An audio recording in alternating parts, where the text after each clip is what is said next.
The ongoing war between Israel and Hamas has seen continued escalation, drawing international concern and intervention attempts. Despite efforts by various countries to broker a ceasefire and promote peace, these efforts have so far been unsuccessful.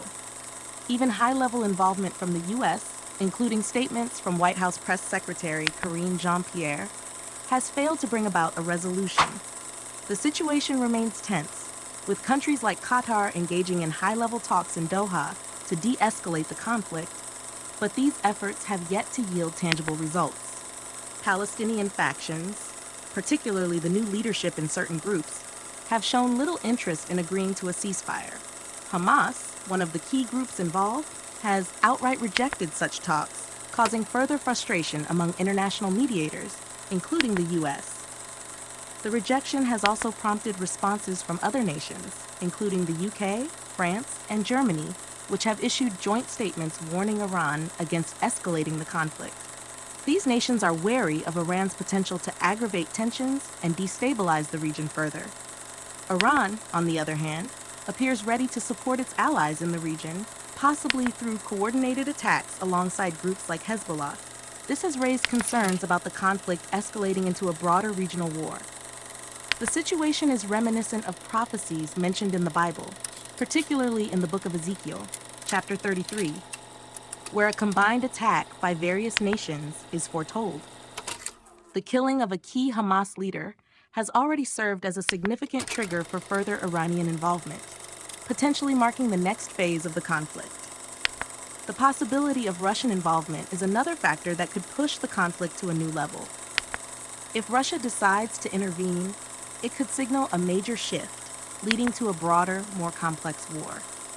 This would not only have regional implications, but could also drag in global powers, creating a situation that aligns with apocalyptic scenarios described in religious texts.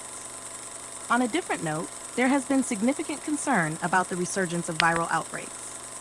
The World Health Organization, WHO, has issued warnings about new public health emergencies.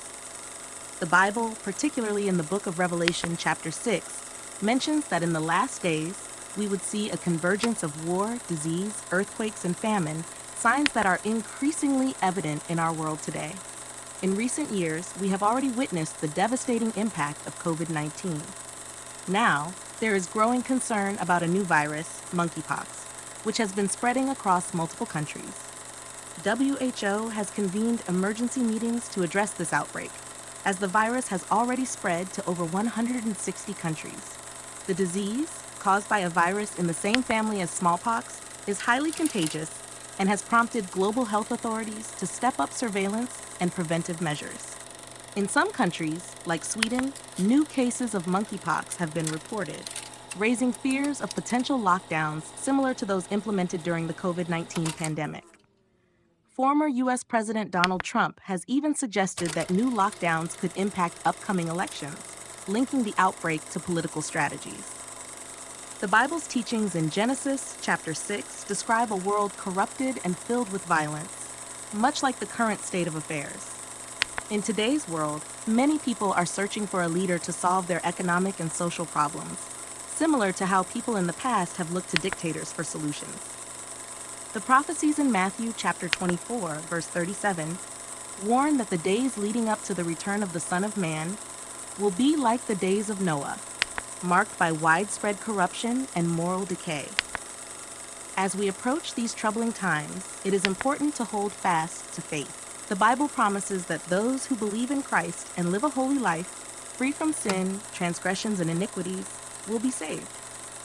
The prophecy that Christ will return is one that we must be ready for, living in a state of constant spiritual preparedness.